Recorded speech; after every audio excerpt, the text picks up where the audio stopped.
Labas to, well, they say na parang they lack practice, yung mga ganong bagay. But this time, Blacklist International, ang tagal kong hinanap to. Kinausap ko yung back end kung may naglabas na ng Flowborn tank. They say na ito na yun!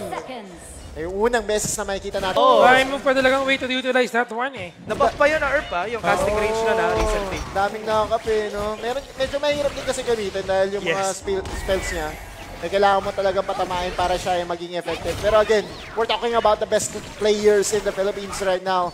And not to mention si Just Gian eh. Totoo. Kung Luna napapagana niya, paano pa kaya yung Flowborn tank? Ito mahirap din sa bot side, no? Tignan mo yung positioning dito for the side of Blacklist. Trying to take over itong blue buff kasi very important to. After clearing that, pwede actually pumunta si Just Gian pero never mind, bibigay nila. Good rotation overall. Itong si Yato nagiging supportive talaga. Sinimulan niya no? Itong blue buff para pagdating dito ni Valdus, kakainin niya na lang. Kumbaga open wide, open your mouth. Binibaby niya na lang, men. Para hindi mangyari yung tulad na nangyari last. Big bike. Big bike. Oh! Splash in! Sabay burst ram! Ginamit ang Joey sa Shinobi Bachi. Sabay gamit din ang kanyang infinite fastest. But first blood will fall into the hands of Golden Kite. Sabay uwi with the Sea of Fate. Iniwanan pa ng Eye of the Whirlpool.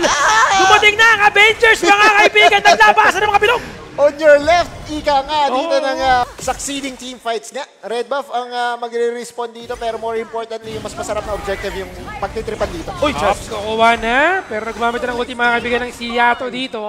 Pero kailangan nila mag-back up a little bit. Aray ko po! Mali raw turn dragon mga kaibigan. Naging no-guard. And now, ang next target ay si Just Shi. Kaya mga kadakas pa na ginamit na truth mantle itong si Chris too. And now, Tyrant is open for them to take it. Okay na. What, may smite niya? Meron na. Pero Just Shi may mag-all in nga ba? Hindi, bigay. Give na. Give it. Wala na rin rason para... Double it. Give it to the next person. Exactly. parang alam ko yun. Golden kahit nabuo na yung Eternity Blade niya rito. Pero ang sakit nito kasi ito na yung aray! Nakap na naman mga kaibigan na binigay sa kanya. Pero Eye of the Whirlpool, burst ram. The Avengers, medyo kulang. Hindi umabot. Wala na naman naabutan. Take the L kanina sila for the side of Blacklist. Yung Eye of the Whirlpool, buti na lang hindi nakakaabot. Every time ginagamit ni Kuya Chaz pang zone out sa members ng Barcode. Parang laging late no? Pero si BBB, again, ito yung ano niya signature pick niya, Hoyi daw. Basta may pana. Oo, men. Lagi. Pag may pana kay BBB yan. Yes. Shadow Reaper build para sa kanya. Mas mabilis na access to damage.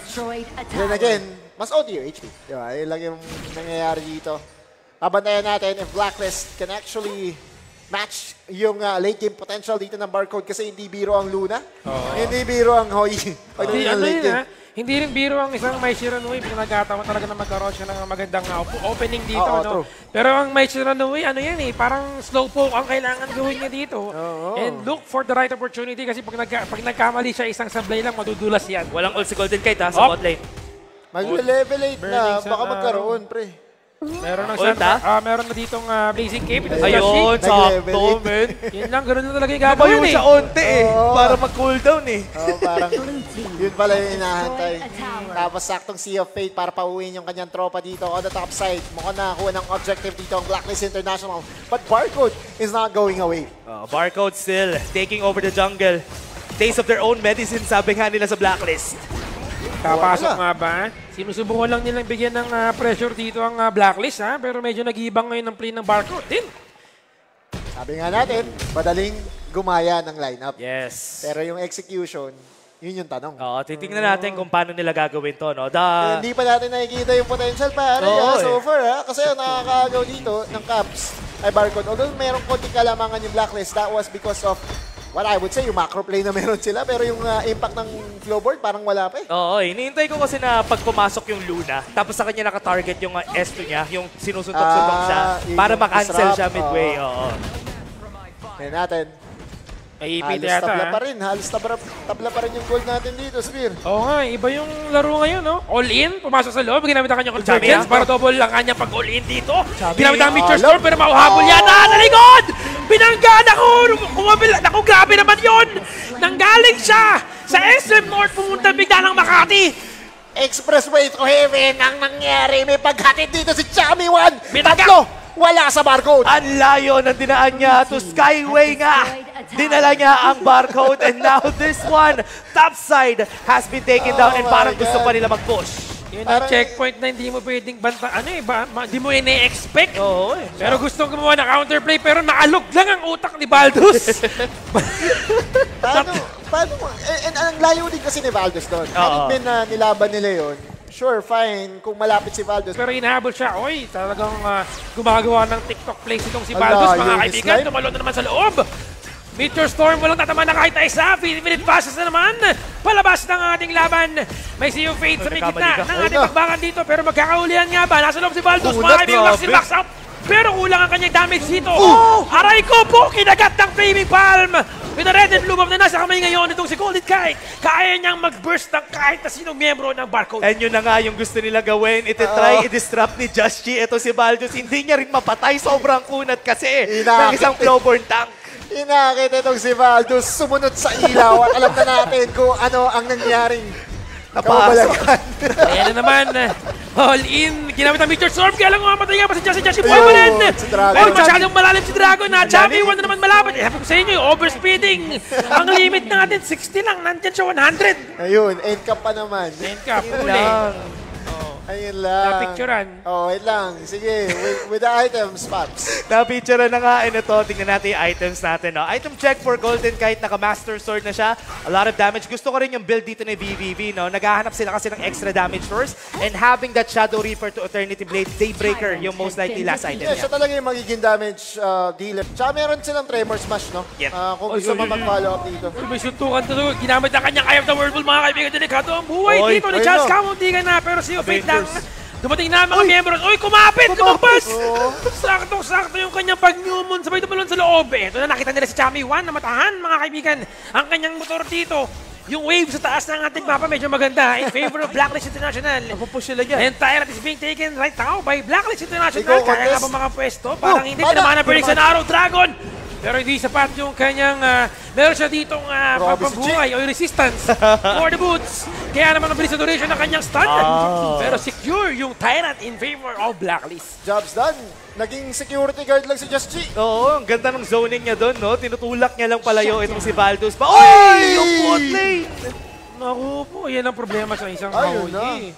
Wala siyang flash din kasi. Parang may pa-cooldown pa lang no? Kaya very mobile. Golden Kite using the flash. Pinlasyan siya out of the camera kanina. Now mid lane. Tingnan si Just Chi yung pwesto niya dito sa game natin, no? Kaya niyang gawin to kasi walang kaya mag-burst sa kanya at this point. Wala na. Chubby Wan, dalawa kanya kalaban pero Truth Mata tumama sa kanya. Na-crowd control siya dito. Tinamaan ang Meteor Storm. Tama ko tulad ng mga skills kaya lang nagano buhay PvP. Or rather, Cristo will fall down. That's another kill na bigay mo para kay Dragon. Tower is open for the taking. Meron silang isang minion na namatay na ngayon. Muntik nang tumama yung Burning Sun Arrow pero papunta na kabilang mapa. Papuntang outer space. Outer space, Tremor Smash sa loob. Meron silang malaking cannon minion. Kunot. Kahit si BBB, men, hindi makabawas sa kanya eh. Ginamit yung Blood Rage, tapos pwedeng pauwiin, tapos yun na, round 2 ulit. Ayun, topside ha, pinupush din. Grabing endurance. Wow. Ito yung lineup ng endurance, no? Parang, wala, siege lang. Kung long drag-on fights, hindi sila mananalo dito sa composition na to ng Blacklist dahil nga meron silang Just Chi dun sa harap. Naka-damage form pa nga siya dun sa passive niya. Papabilis ng clear, yun na lang yun. Mahuhuli na naman! Slimy. Kasi dalawang E eh. Nakakuha dito mga kaibigan. That's another pick-off coming in for the Blacklist International. And now... Hindi ko alam kung ba't nagbago kasi ng pangalan yun si Slime eh. Dati kasi si Arjuk yun. Oo nga eh. Pero yun nga. Baka na-Rimuru Tempest. Nag-Slime. Tama. Na-easy kayo, naging Slime eh. Pero tignan natin, 3 items na ang kompleto para kay BBB. Sa ngayon kasi kahit may 3 items ka, kung wala nang harap, ang hirap na eh. Kung hindi ka makakalapit kasi wala rin eh. Kailangan mo ng space para makalapit ka. Hindi rin makapush si Chris para makahanap ng magandang truth mantra eh. Yep. Hindi na, parang hindi rin ganun kalakas yung damage ngayon itong si Yato, no? Pero look at that initiation coming from Joshi, sabay wax in, wax out. Pumasok sa loob si Baldus na wala yata yung kanyang Newmon. Kaya lang mahuhuli si Joshi dito pero Sea of Fate. Sinakyan niya lang dito pa uwi ng kanilang base. Okay, round 2. Babalik na siya, oh. Back!